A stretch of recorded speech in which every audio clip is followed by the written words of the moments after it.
The old hag will be buried alive in that coffin. My grandson showed me the video where my daughter-in-law whispers that to her lover on the very day of my son's funeral. Little did she know there was a secret clause in the will. I'm glad you're here. Stick with me to the end and tell me what city you're watching from. I want to know how far my story has traveled. I woke up before the sun, just like every other day, and went to open the window to look out at the yard. The bougainvillea out front had shed red petals that covered the dry earth. I placed my hand on the cold, rusted iron frame and heard a dog barking in the distance, probably from the neighbor's house. This house, which once echoed with my son's laughter, was now silent. Lucy crossed the kitchen without even a glance in my direction and said in a dry voice, "Thomas wants his coffee by 6:30. And don't make it watery like yesterday, mother-in-law." I nodded without a word. 12 years of being her mother had taught me to swallow her commands. I started on breakfast, dicing onions, sautéing corn, and warming tortillas on the Castillon skillet. The smell of food filled the kitchen, but Thomas didn't come down. Worried, I went up the stairs slowly and knocked on his bedroom door. Lucy opened it, just a crack, enough to show me half of her face. "He's tired, mother-in-law. Don't bother him," she said, and slammed the door shut. I stood there for a moment, then went back downstairs without asking any questions. At lunchtime, Lucy was already at the table, scrolling through her phone. The doorbell rang, and she got up and went out to the patio, speaking in a low voice. I managed to overhear, "It can't be today. My mother-in-law is still here." I frowned but said nothing. I just cleared the plates in silence. While wiping the table, I saw a crumpled piece of paper under her chair. With trembling hands, I opened it. I recognized Thomas's signature, and below it, the words, "Petition to modify property rights."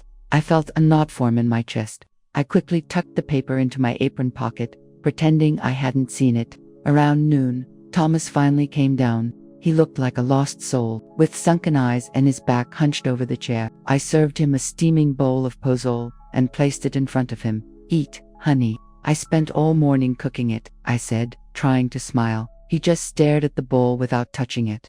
Lucy put a hand on his shoulder, her voice soft. "We have an appointment with the lawyer this afternoon, honey." I looked up and asked, "What's wrong, son?" Lucy shot me a look and answered quickly, "Don't you worry, Mom. It's a couple's matter."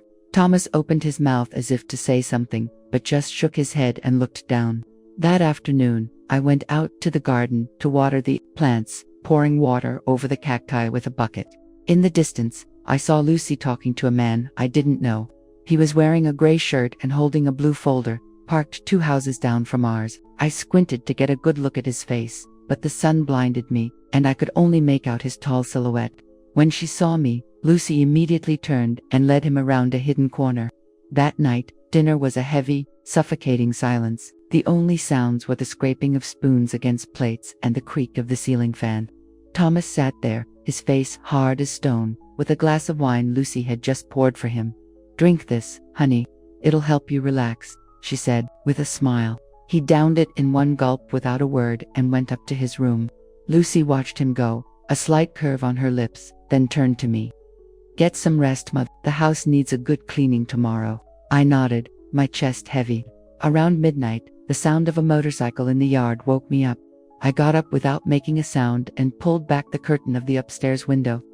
Under the dim light of the street lamp, I saw Lucy getting on the motorcycle with the man from that afternoon.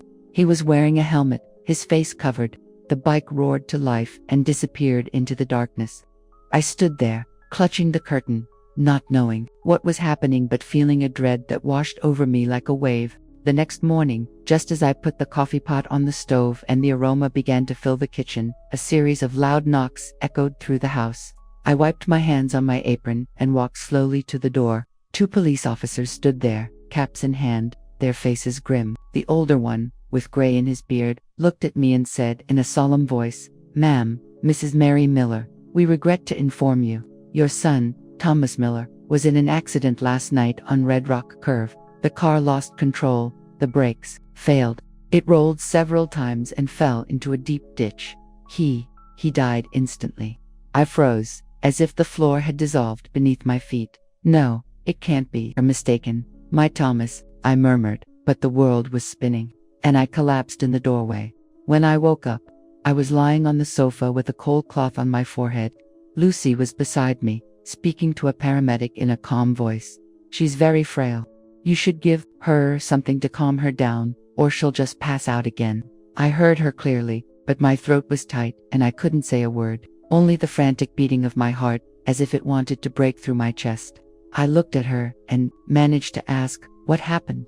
Thomas, where did he go last night?" She turned, her face void of emotion. "Mom, he just went out for work. Nobody expected this. Get some rest. I'll take care of everything." Her tone was soft, but as cold as the pre-dawn wind. I wanted to press her, but the paramedic was already offering me a pill. "Take this, Ma, it will help you calm down." I took it, but I didn't swallow it. I just clenched it in my fist.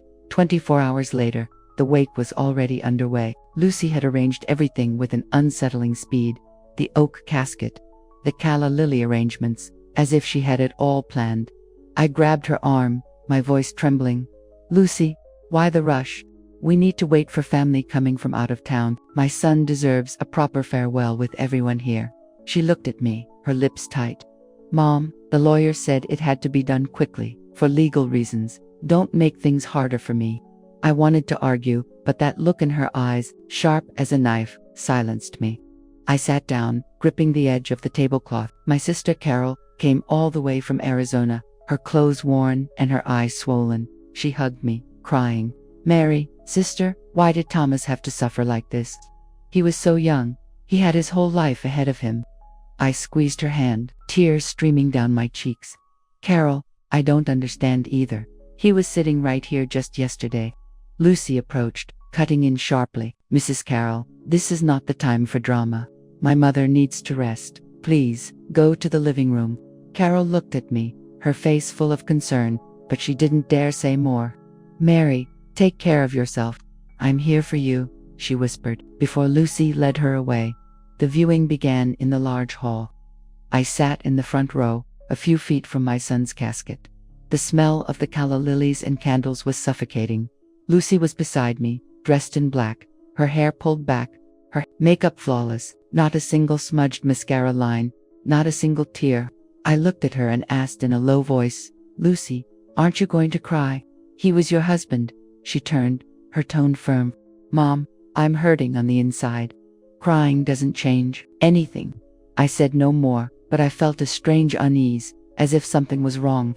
Suddenly, a group of strangers, who were neither family nor friends of Thomas, walked in. A tall man in dark sunglasses approached Lucy. He whispered something in her ear and pointed toward the family lounge. She nodded, and they both left, leaving me alone among the crowd. I stood up, intending to follow them, wanting to know what they were talking about.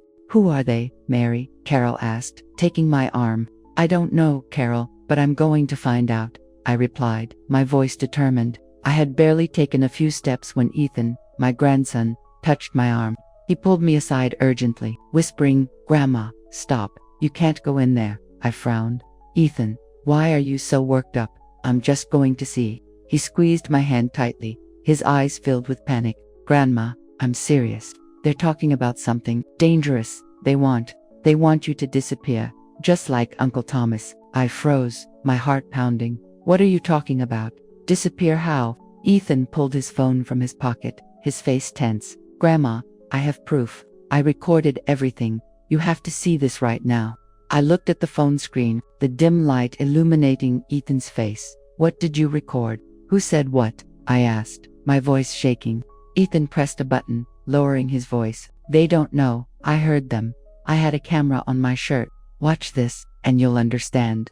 I gripped the arm of the chair, took a deep breath, and prepared myself to face a truth I had never imagined. Before I could react, Ethan was leading me out of the viewing room, dodging people and slipping through a side door into the cemetery's back patio.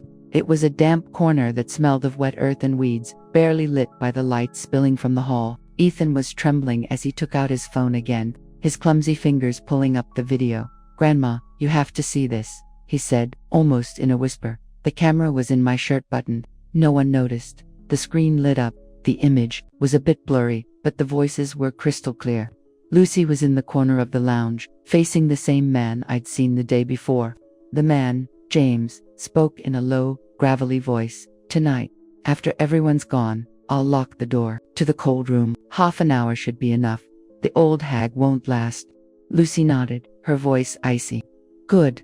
They'll think she had a heart attack, that she just collapsed. By dawn tomorrow, there will only be one body left. We'll bury her with Thomas. Clean. No suspicions. My body went numb, as if a bucket of ice water had been thrown over me. Ethan turned off the video and squeezed my hand. Grandma, you can't go back to that house tonight. It's all arranged. Room 6, the Sunset Motel, on the corner of Maple Avenue. You have to go now. I looked at him, my head spinning.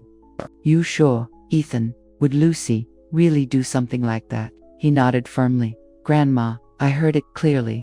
They have it all planned. You have to believe me. I nodded, asking no more questions, breathing hard, fighting to stay calm. We returned to the viewing hall as if nothing had happened. I sat on the pew, my face a hard mask, my hands clutching a handkerchief. Ethan went to get me a glass of water, keeping his distance. Lucy came over and put a hand on my shoulder, her voice soft. Mom, I know you're in pain. Get some rest tomorrow. This has been a very hard week for you. I looked at her, hiding the tremor in my fingers. Yes, dear. It's good of you to worry about me. I'll rest. She smiled, but that smile sent a shiver down my spine. When it was time for the burial, I didn't go to the cemetery. Lucy told everyone, she's too weak, it's better for her to rest at home. But I had already left the funeral home in a taxi Ethan had arranged. The driver, a gray-haired man, didn't ask any questions. He just took me straight to the Sunset Motel. When we arrived, he handed me a key, room 6. Take care of yourself. I nodded and went into the small room, which had little more than an iron bed, an old wardrobe, and a window that looked out onto a brick wall. I switched on the bedside lamp, its weak yellow light casting shadows on the wall. I spent the night sitting on the bed, my eyes wide open. Ethan had left a wad of cash, a new SIM card, and a copy of the key inside a small cloth bag on the table. The next morning, the phone vibrated. It was Ethan, his voice rushed. Grandma, I need you to stay calm. There's something else you need to know about Uncle Thomas's will. I clutched the phone. A will? What did he leave, Ethan? He took a deep breath. Uncle Thomas changed his will before he died. There's a clause Lucy doesn't know about. If anything happens to you within the first year of his death, the assets don't go to her, they go to me. I sat there, motionless, my voice trembling. Are you serious? Why you? Ethan replied. I was the witness when he signed it. He told me I was the only one who still remembers who his mother was. Grandma, he wanted to protect you. I remained silent, listening to Ethan's every word. The war with Lucy had begun, a quiet but dangerous one. Have you made any arrangements? I asked. Ethan answered immediately. I'm watching her. You stay there. Don't say a word to anyone. I'll handle it. I nodded, though he couldn't see me. All right. I trust you. But be careful, Ethan. That woman is not to be trifled with. He let out a short laugh. I know, Grandma. She thinks she's smart, but I'm going to expose her. I hung up and stared at the brick wall outside the window. I knew I couldn't falter. Not now. Lucy wanted me to disappear, but I was going to show her I wasn't so easy to bury. I was still at the Sunset Motel, sitting on the iron bed that creaked with every move, the yellow lamp casting shadows on the rough wall. That afternoon, Ethan knocked on the door, followed by a middle-aged man with salt and pepper hair and a slightly worn suit. Grandma, this is Mr. Robert Sandoval, a longtime friend of Uncle Thomas. Ethan introduced him seriously. Robert shook my hand with a kind smile. Mrs. Miller, I'm here on behalf of Thomas. He left something important with me for you.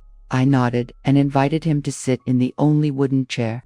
What is it, Mr. Sandoval? I asked, clutching the edge of the sheet.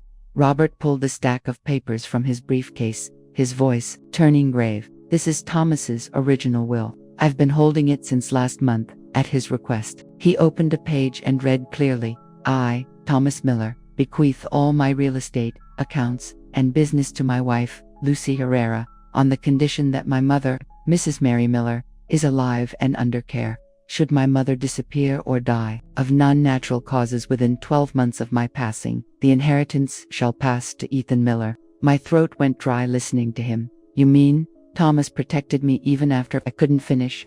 Robert nodded and handed me an envelope. This is a handwritten letter from him, for you. I opened it. Thomas's shaky handwriting filled the page. Mom, if you're reading this, it means I didn't make it. Don't trust Lucy. She's with another man. I couldn't fix everything, but this is what I could do to keep you safe. I pressed the letter to my chest, my eyes burning, but I bit my lip to keep from crying. Thank you, Mr. Sandoval. Thomas, he always thought of me, I said in a hoarse voice. Ethan interrupted, his eyes blazing. Grandma, I checked the security cameras from Uncle's office 2 weeks ago. Lucy and that James guy tore the place apart. They were looking for the will, but they didn't know Mr. Sandoval had the original. I looked at him. James, the man from the funeral, right? Ethan nodded emphatically. Yes, Grandma. He worked with Uncle Thomas at the construction company. I think they've been planning this for a long time. We sat down to make a plan, Grandma. You have to pretend you've lost your memory. Act frail. That way, Lucy will let her guard down, Ethan said, scribbling on a piece of paper. Robert nodded. I'll send a copy of the will to the probate court and request a temporary suspension of the inheritance transfer. Ethan, you file a disappearance. With suspicious circumstances, report with the police. Using the video you have. I looked at them both, my voice firm. All right, I'll play the part. But promise me you won't let Lucy get away with this.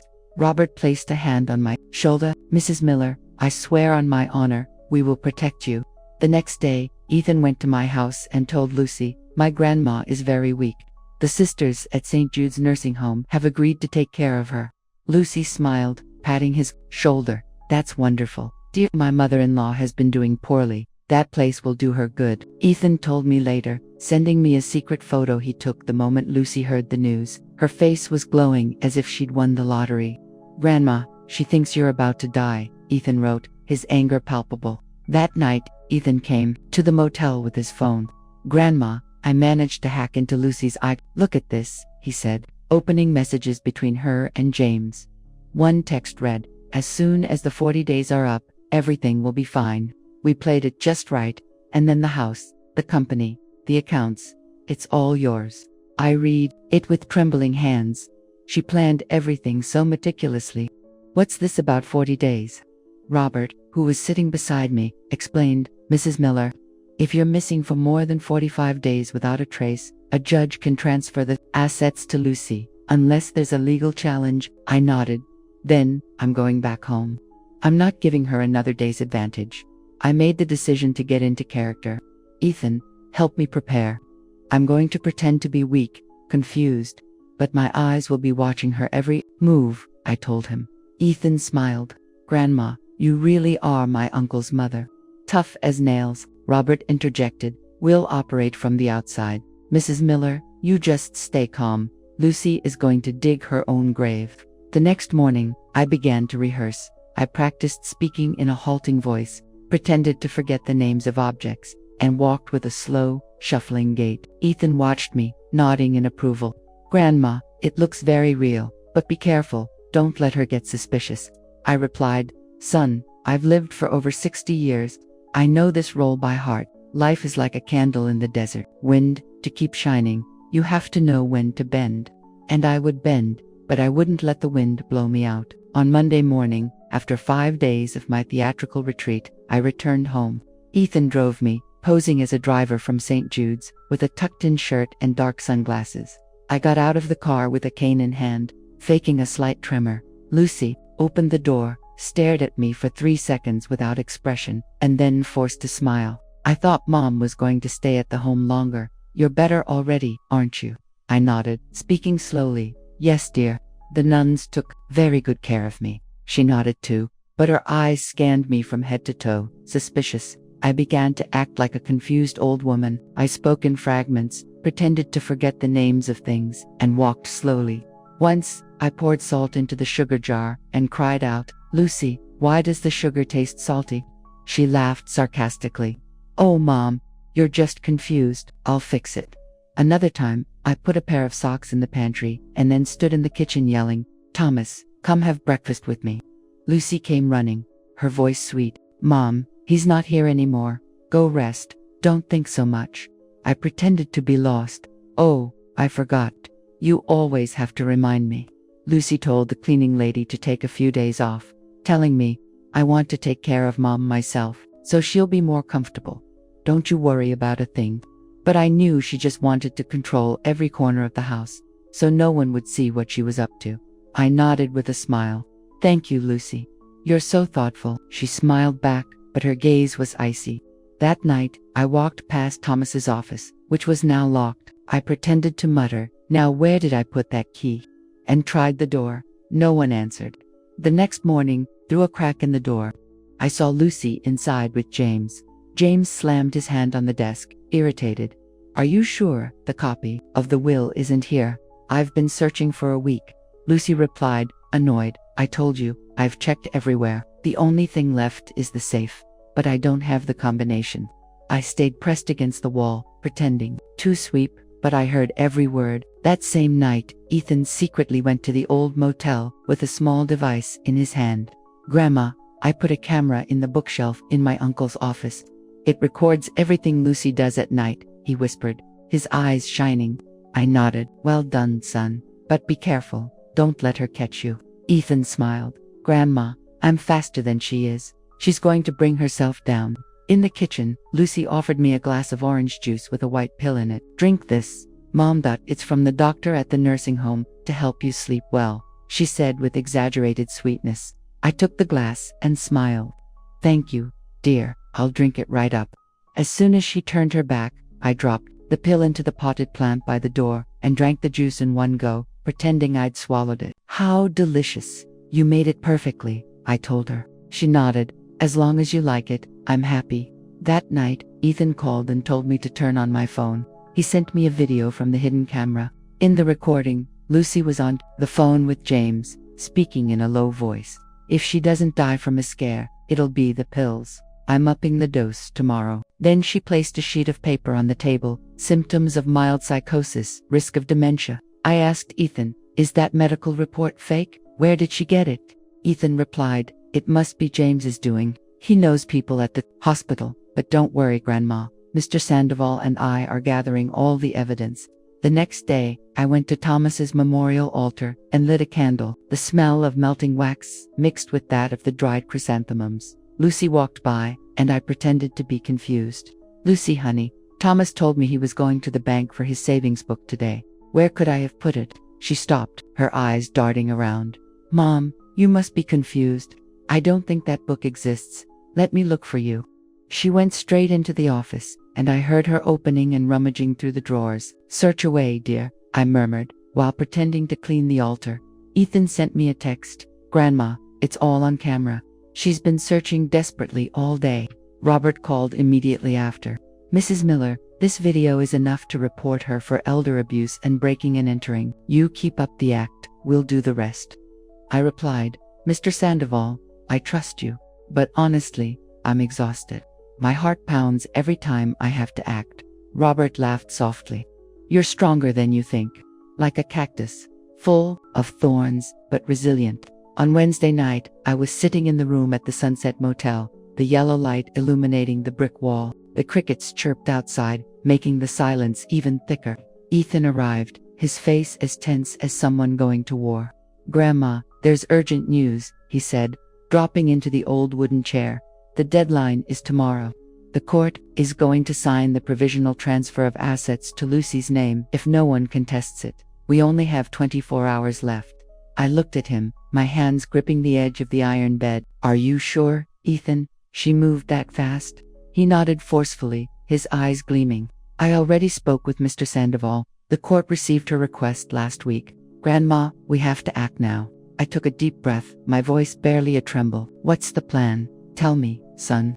Ethan lowered his voice, whispering as if the walls could hear. "Grandma, you have to fake your death. Disappear completely from the system. Mr. Sandoval has already prepared an intentional disappearance document to give to the police, along with the medical file from St. Jude's." I frowned, not fully understanding. "Fake my death, son. What exactly do I have to do?" Robert, standing by the door, intervened. "Mrs. Miller, you're going to disappear for a few days, just long enough for us to file the opposition. The medical file will state that you suffer from psychosis, so the police won't immediately launch a search. Lucy will think that you're gone." I looked at Robert, then at Ethan. "Are you sure this plan is airtight? What if Lucy gets suspicious?" Ethan took my hand. Grandma, I swear on Uncle Thomas's grave, she won't suspect a thing. I have it all calculated. Robert nodded, his voice grave. Mrs. Miller, I've been doing this for 30 years. I know how to keep things quiet. You just follow the plan, and we'll change the game. I nodded slowly. All right, I trust you. But, Robert, promise me something. Make her pay. Robert placed a hand on my shoulder. I swear on my honor, Lucy will not escape. Ethan added, Grandma, I'm going to track her every move. Don't worry, we're going to win. That night I took the sleeping pill Robert gave me, just enough to appear unconscious. I lay down on the sofa at home, in an old house, my hair loose and disheveled, as if I had suddenly collapsed. Ethan arrived at exactly 3 in the morning, opening the back door silently. Grandma, let's go. Quickly, he whispered, helping me up. It was dark outside, with only a sliver of moonlight illuminating the yard. I walked, shivering from the cold. Where are you taking me, son? I asked, in a low voice. Ethan replied, to a ranch owned by a friend of Mr. Sandoval's, about 40 miles from town. No one will find you there. An old truck was already waiting. The driver, a serious, gray-haired man, said, Get in. I'm taking you somewhere safe. I nodded. Thank you. Please, let's go now. I don't want anyone to see me. We arrived at the ranch before dawn, a simple cabin in the middle of a cornfield. Mr. George Ropett's friend opened the door. Mrs. Miller, come in. Make yourself at home here. Don't you worry about a thing. I entered, looking at the small room with a wooden bed and a worn-out table. Thank you, George. I'll only be here a few days. I don't want to be a bother, I told him. He smiled. A bother? Not at all. Get some rest. I'll take care of everything. I sat down, took the phone Ethan had given me, and started recording my testimony. I told everything, from Thomas's death and Lucy's treatment of me, to the video Ethan recorded. If I don't make it out of this, Robert will use this recording in court, I said, and sent the file to the secure email address Robert kept in reserve. The next morning, Ethan called. Grandma, Lucy has already reported you missing to the police. She says you were delirious last night and wandered off on your own. I asked, and how did the police react? Ethan answered, they asked if there were any cameras. Lucy said you were hallucinating, that you're probably just wandering around somewhere. But Grandma, I've already sent Robert all the videos, the one of her searching your room, the one of her putting the pill in your bag. They've all been submitted to the DA's office. I nodded, though he couldn't see me. Good, Ethan. What's next? He replied. You just stay put. Mr. Sandoval and I are going to speed things up. 3 days later, Ethan wrote, to me, Lucy organized a prayer service for you at the house. She invited the neighbors, the parish priest, and set up an altar with your photo next to Thomas's, full of candles and white chrysanthemums. I let out a dry laugh. Wow, she really knows how to act. Did you say anything, son? Ethan replied. She put on a show of fake tears, said you'd been very frail for a while, that you probably got lost because of the shock of my uncle's death. But I overheard a call from James. He sent me the audio. James sounded rushed. Lucy, you have to hurry. If the real Will shows up, you'll be left with nothing. Lucy answered in an icy voice. Relax, she's gone. As long as she's missing, that's all that matters. In 15 days, everything will be mine. Robert called immediately. Mrs. Miller, I've just filed the opposition to the inheritance transfer with the judge, along with the original will and Ethan's video. The complaint for attempted murder to seize assets has also been sent. I asked, are you sure everything was filed on time? Robert answered, yes, I've already spoken with the judge. They are reviewing the case with urgency. You stay where you are. On day 14, we're going to blow this wide open. I nodded. Good, Robert, I trust you. But I want to see that woman's face when her world comes crashing down. Robert laughed. Mrs. Miller, you will. She won't see it coming. I decided to reappear on the 14th day, just before the legal deadline for the transfer was met. Ethan, are you ready? I asked over the phone. He laughed loudly. Grandma, I've been waiting for this day. She's going to fall over when she sees you standing there. I replied, I don't just want her to fall over. I want her to pay for everything. On the morning of the 13th day, I was sitting in the small room at the ranch, listening to the distant crowing of roosters and the smell of Mr. George's coffee wafting from the kitchen. The phone vibrated. It was Ethan. Grandma, I'm about to go to Lucy's house. I have a sealed envelope with a copy of the video where she talks about wanting to harm you. I gripped the phone tightly. Ethan, be careful. Don't let her suspect anything. Ethan chuckled softly. Don't worry. I know how to rattle her. I'm just going to tell her you're alive.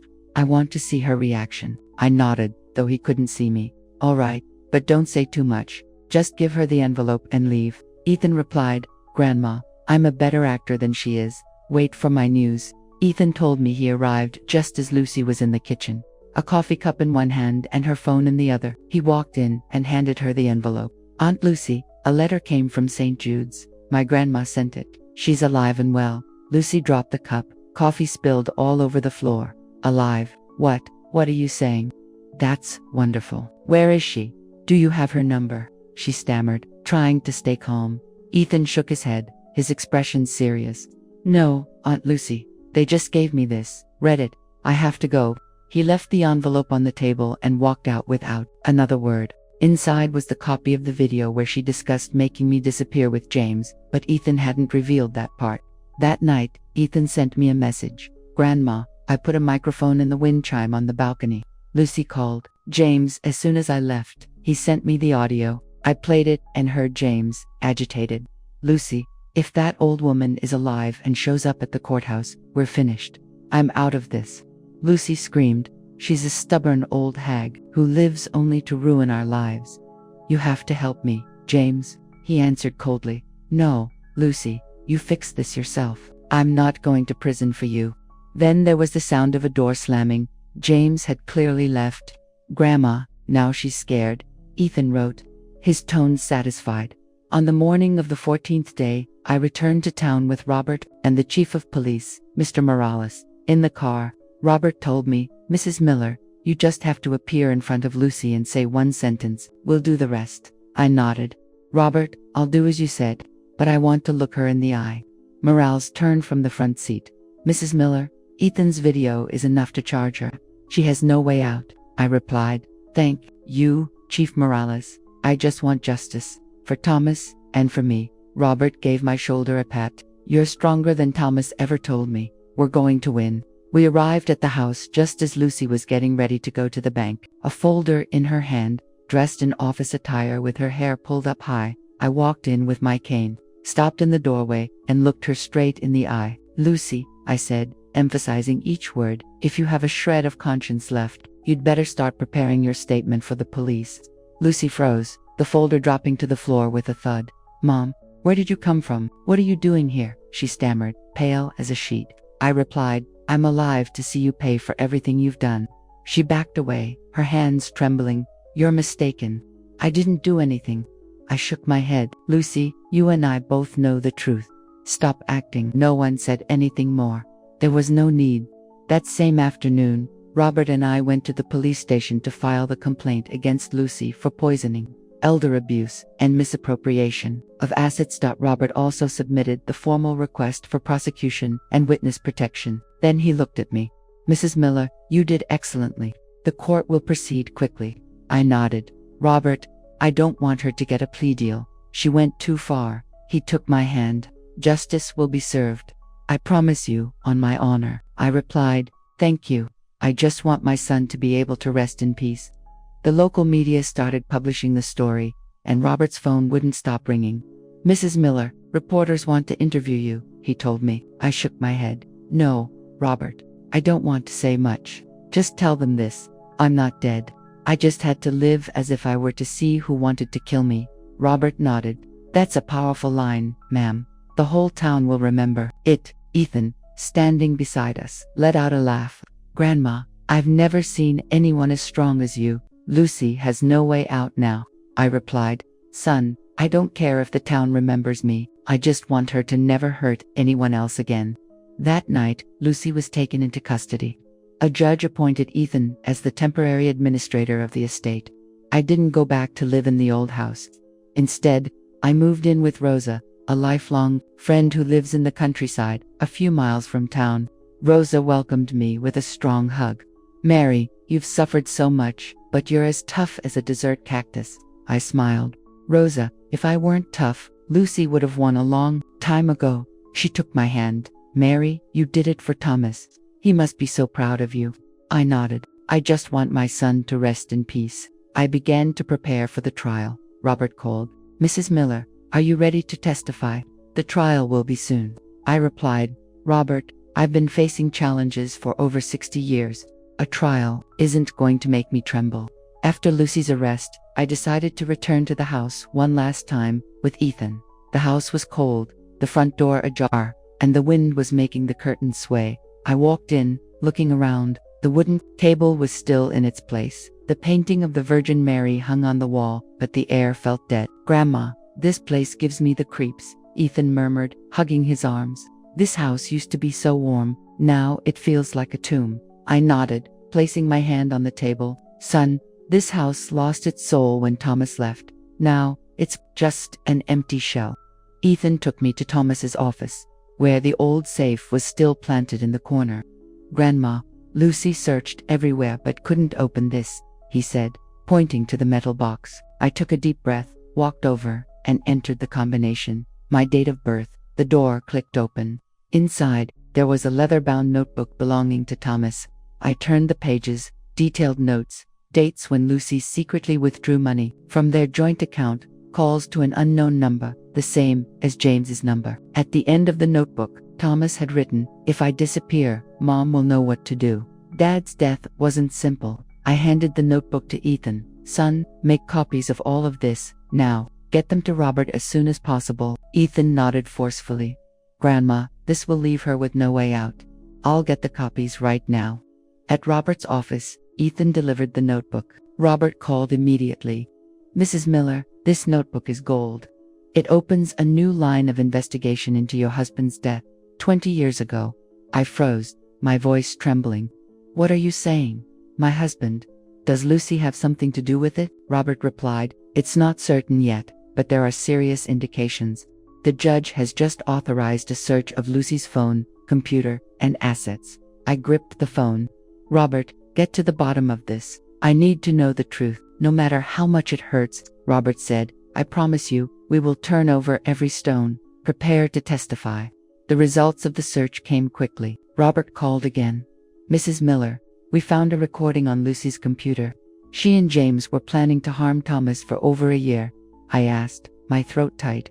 Are you sure? She dared to harm my son. Robert replied, absolutely, sure. The recording is dated and time-stamped. Her voice is unmistakable. She was the mastermind. I nodded. And what now? Robert, he replied, prepare your statement. At the next hearing, you will come face to face with her. I answered, I'm ready. I just want justice for Thomas. On the third day of the hearing, James was subpoenaed. He arrived with a wrinkled shirt and no lawyer. In front of the court, he declared, Lucy dragged me into this. I didn't kill anyone, but I knew she wanted to get rid of Mrs. Miller. If you grant me immunity, I'll tell you everything. The judge asked, do you have proof, Mr. Santiago? He replied, I have messages and recordings. Lucy asked me to get medication from Mrs. Miller, but I refused. I only helped her look for the will. I listened, my fist clenched on the arm of my chair. Robert whispered to me, Mrs. Miller, he's pinning it all on Lucy. This helps us a lot. I nodded. Robert, as long as she doesn't get away, I don't care what he gets. The court agreed to investigate the case as conspiracy to commit aggravated homicide, with Lucy as the mastermind and James as an accomplice. Ethan called, excited. Grandma, I found a traffic camera recording. It shows Lucy near Red Rock Curve, an hour before Uncle Thomas's accident, even though she swore she was at home. I asked, where did you get that? Ethan laughed. Grandma, I have a friend at the Department of Transportation. They keep the videos for a month. I've already sent it all to Mr. Sandoval. I replied, Ethan, you did very well. I'm proud of you. I decided to testify in person. At Rosa's house, I sat down and wrote my statement by hand, choosing each word carefully. Rosa brought me coffee and asked, Mary, what are you writing so intently? I replied, Rosa, I'm writing the truth. Everything about Lucy, about Thomas, about what she did. I want the court to hear it from my own mouth. Rosa took my hand. Mary, you are as strong as a cactus. I've never seen anyone so resolute. I smiled. Rosa, I have to be strong. Otherwise, Lucy would have won a long time ago. While we waited for the trial, Lucy sent a request from the detention center to see me. Robert showed it to me. She says she wants to talk to her mother-in-law, to ask for forgiveness, to reconcile. I shook my head. Robert, I won't see her. She's not asking for forgiveness to make amends. She's doing it to find a way out. Robert nodded. You're right, Mrs. Miller. I will decline on your behalf. The court will be firm. You can rest assured. I replied. Robert, I don't need apologies. I need the law to do its job. On the day of the trial, I arrived at the state courthouse accompanied by Ethan and Robert. The courtroom was packed, the voices filling the air like a morning market. Old neighbors, the ones who had eaten tamales at my house, the ones who used to say Lucy was an exemplary wife, filled the benches. I was dressed in black, with my cane, walking slowly. Ethan held my hand firmly. Grandma, today is the day for justice. Walk tall. I'm with you. I nodded. Ethan, I'm not afraid. I just want Thomas to be at rest. Robert, walking beside me, murmured, Mrs. Miller, our evidence is as solid as a mountain. She has no way out. I looked at him. Robert, I trust you, but I want her to look me in the eye when it all comes crashing down. Robert nodded. You'll have that chance. Lucy entered, dressed in an off-white suit, her hair pulled back, her face weary, though she tried to maintain her composure. When she saw me, she looked away. She didn't greet me, didn't meet my gaze. Ethan whispered, Grandma, she's pretending to be strong, but she's trembling inside. I replied, let her act. The court will rip that mask right off. An elderly woman sitting next to me, her hair as white as chalk, took my hand. Mary, I'm from the neighborhood up the hill. You are so strong, you've endured it all. I squeezed her hand. Thank you, sister. I have to be strong, for my son. Judge Vargas, an older man with a deep voice, struck his gavel to begin. Robert rose to present the evidence. One by one, Thomas's original will, the video of Lucy whispering the old hag will be buried, the images of her dropping something into my orange juice, the notebook where Thomas documented her secret withdrawals, the messages with James, the falsified medical report, and James's testimony. With each piece of evidence, the silence in the courtroom grew heavier. The judge asked, Mr. Sandoval, are you certain of the validity of this evidence? Robert replied, Yes, Your Honor. All of it was obtained legally, with verified witnesses and dates. Lucy lowered her head, gripping the edge of the table. The most powerful moment was when the judge played the video of Lucy standing by Thomas's casket, whispering, She's going with this box, forever. The room filled with murmurs, then fell silent. The woman beside me shook her head. Mary, what evil, what you have lived through. I replied, I'm not suffering anymore. Today, I am claiming justice. Ethan interjected, Grandma, the whole town is in shock. She has no escape now. I nodded. I just want Thomas to see that his mother did the right thing. Robert called me to the stand. I walked slowly, with my cane, facing the courtroom. I am Mary Miller, I said in a firm voice. I lived with my daughter-in-law Lucy for 12 years. I stayed silent, thinking silence brought peace. But there are some things you cannot be silent about, because to be silent is to die. The judge asked, Mrs. Miller, can you tell us what happened? I nodded. I didn't know the truth from the beginning. My son Thomas wanted to leave Lucy, but she threatened him, forced him to stay. She drugged me every night, in my food, in my drink. I had to fake my own death, to run away, just to gather proof. Lucy asked to defend herself. She stood up, her voice trembling, but trying to appear firm. Your Honor, I am innocent. That video is edited, manipulated. I never did anything to Mrs. Miller. The judge looked at her. Ms. Herrera, how do you explain the messages, the recordings, and the false medical report? Lucy stammered. I was forced. It was James who planned everything. James stood up. Your Honor, yes, I recorded it. Yes, I helped. But she was the one who planned it from the start. I have messages where she asks me for the medication to poison Mrs. Miller. The courtroom erupted in murmurs.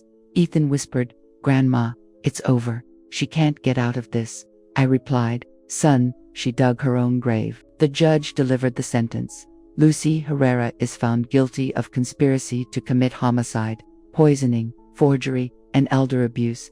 She is sentenced to 25 years in prison without the possibility of parole, and all assets illegally inherited are hereby confiscated. Lucy stood motionless, without tears, without reaction, as they put the handcuffs on her and escorted her out. She turned to look at me and murmured, You won because you knew how to fake being weak. I looked her straight in the eye. No, Lucy, I won because I didn't have to pretend to be strong just to stay alive. Ethan hugged me as we left the courtroom. Grandma, I've never been so proud. You did it. I patted his shoulder. Son, it was thanks to you and Robert. Thomas can finally rest. Robert approached. Mrs. Miller, you are the strongest woman I have ever met. Justice has been served. I nodded. Robert, thank you. I just didn't want my son to have died in vain. The white-haired woman came over and took my hand. Mary, you are a flame that cannot be extinguished. The whole town will speak of you. I smiled slightly. Sister, I don't need them to speak of me. I just want my family to have peace. The trial was over, and as I walked out of the courthouse, I felt as if a stone that had crushed me my whole life had been lifted. I called Ethan and Robert to come to Rosa's house, where I was staying. On the old wooden table, I spread out the document for the temporary transfer of assets and picked up a pen. Ethan, Robert, this is the temporary transfer to you, I said, pushing the paper toward him.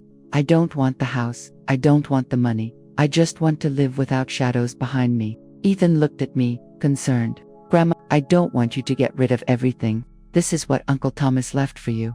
I put my hand on his shoulder. Son, Thomas left it to protect me, not for me to cling to. Take it. Do something good with it, okay? Robert nodded, his voice low. Mrs. Miller, you have an immense heart. Thomas must be proud. I smiled softly. Robert, I just want to live lightly, like the sea breeze. I moved into a small house near the sea that Rosa let me use. It was simple, with a small kitchen, a wooden bed, and a window that looked out at the waves. In the mornings, I would make coffee. The aroma mixed with the salt air and cleared my soul. In the afternoons, I watered my potted cacti, listening to the distant cry of the gulls. At night, I read by the light of an oil lamp, with the sound of the sea as my only company. One day, Ethan arrived with a bag of fresh churros from the market. Grandma, try these. I picked the best ones, he said, leaving the bag on the table. I smiled. Son, I'm old now. Sweets hurt my teeth, but thank you. I'll try one. Ethan sat down and looked at me. Grandma, are you happy here? I worry about you being alone. I shook my head. No, Ethan. I have the sea, the plants, the books. Loneliness is living with someone who isn't sincere. He nodded. Grandma, I've learned from you. Living is about finding where you belong. I replied. That's right, son. And I'm starting to find myself again. Ethan asked in a low voice. Are you angry with Uncle Thomas for not telling you about Lucy sooner? I looked out at the sea, speaking slowly. No, son, I'm not angry with Thomas. I'm angry with myself for having forgiven too much, for not having spoken plainly with my son. Ethan squeezed my hand. Grandma, he knows you loved him. I think he's watching you now, and he's at peace. I squeezed his hand back. Thank you, Ethan. I just hope Thomas can see that his mother did the right thing. A group of women from the town often come to visit me. They sit around the wooden table and drink hot atole. They listen to my story with tears in their eyes. Mrs. Carmen, with her silver hair, says, Mary, you are as strong as a cactus in the desert. The people in town call you Mary the Unbroken, the one who bent but never broke. I smiled. Carmen, I'm not strong. I just didn't let Lucy win. Mrs. Luz, another woman, chimed in. Mary, you are a great lesson. We women must learn from you, to rise up even when life crushes us. I served her more atole. Luz. We weren't born to suffer, but to find the light in the darkness. Carmen nodded. Mary, you're right. You are the lit candle of this town. I replied, Carmen, I'm just an old woman trying to live as best I can. One night, I opened an old letter from Thomas. His shaky handwriting appeared under the light of the oil lamp. I read it again, this time without pain. I felt I had walked the entire path of a mother. Now it was time to just be a person. I put the letter away and went out to the patio. I could hear the waves in the distance. Thomas, you can be at peace now, I murmured, looking up at the starry sky. Ethan came a few days later with a new idea. Grandma, I want to turn the old house into a legal support center for women who have suffered abuse, he said, his eyes shining.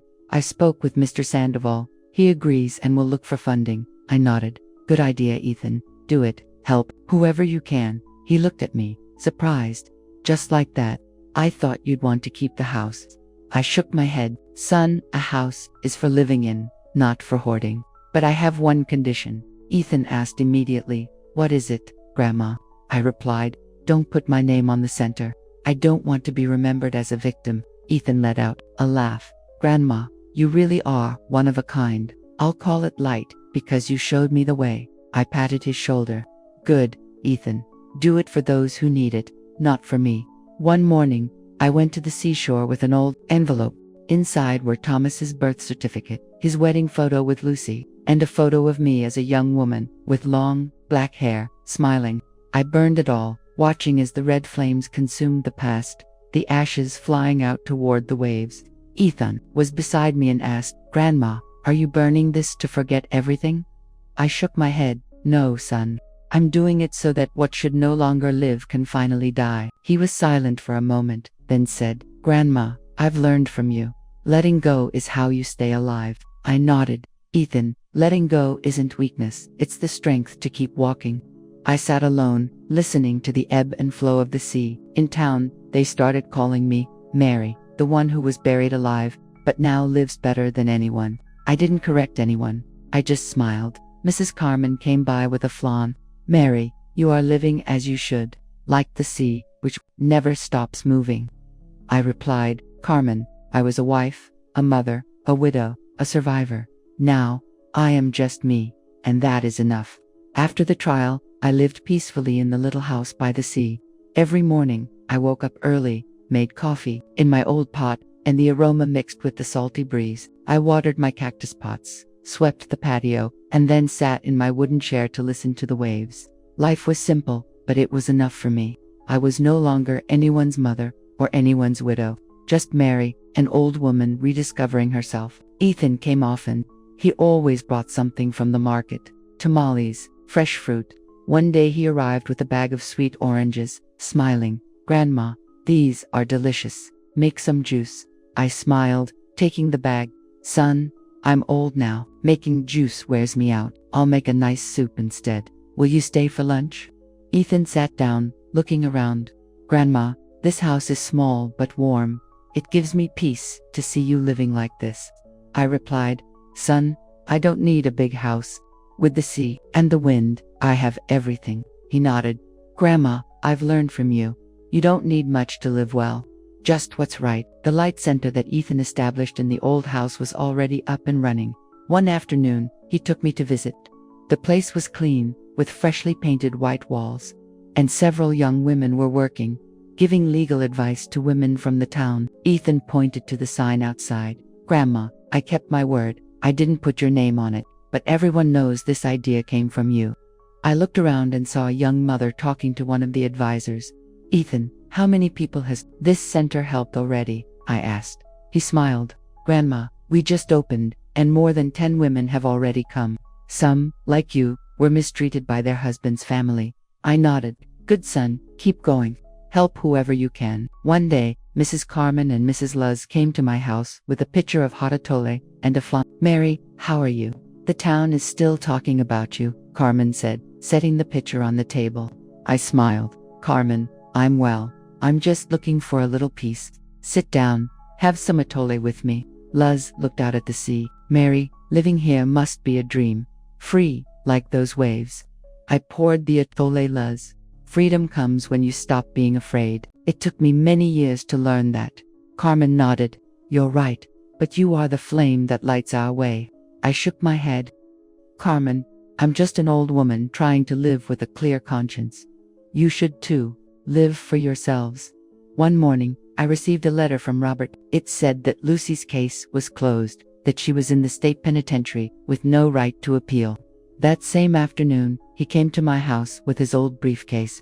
Mrs. Miller, I have some papers for you to sign regarding Thomas's assets, he said, setting the briefcase down. I shook my head. Robert, I've already signed everything over to Ethan. I don't need anything else. He smiled. You are different, ma'am. But I brought this from Thomas. He handed me a small wooden box. Inside was an old silver ring, engraved with my name and my husband's. Thomas kept this. He said it was his memory of you, he explained. I took the ring and nodded. Thank you, Robert. This is the only thing I want to keep. Ethan arrived shortly after and saw the ring on my hand. Grandma, that's beautiful. Uncle Thomas kept it all these years, he commented.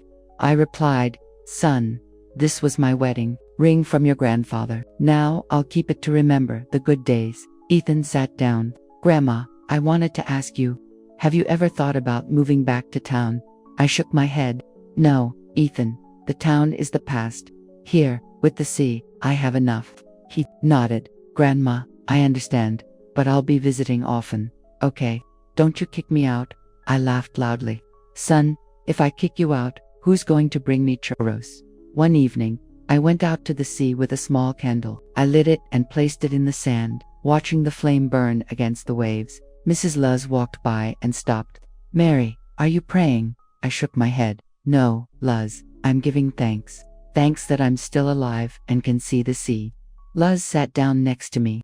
You remind me of my mother. She also used to say you have to be thankful for every day. I nodded. Luz, your mother was right. Life is a gift. We have to value it. In town, they still call me Mary, the Unbroken. One day, a young woman from the Light Center came looking for me. Her name was Anna. Mrs. Miller, I heard your story.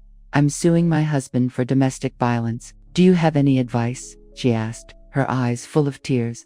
I took her hand. Anna, you are stronger than you think. Don't be afraid to stand up, even if it hurts. You have the center. You have Ethan. You are not alone. She nodded. Thank you, ma'am. I'll try, just like you. I smiled. Anna, you don't have to be like me. Be yourself, but be strong.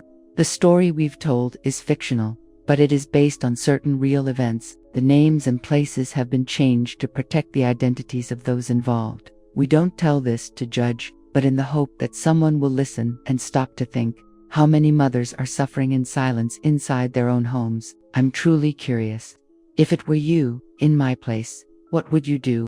Would you choose to stay silent to keep the peace? Or would you dare to face it all to reclaim your voice? I want to know what you think, because every story is a candle that can light someone else's path. God always blesses, and I firmly believe that courage leads us to better days. Meanwhile, on the end screen, I'm leaving you 2 of the channel's most beloved stories. I promise they will surprise you. Thank you for staying with me until the end.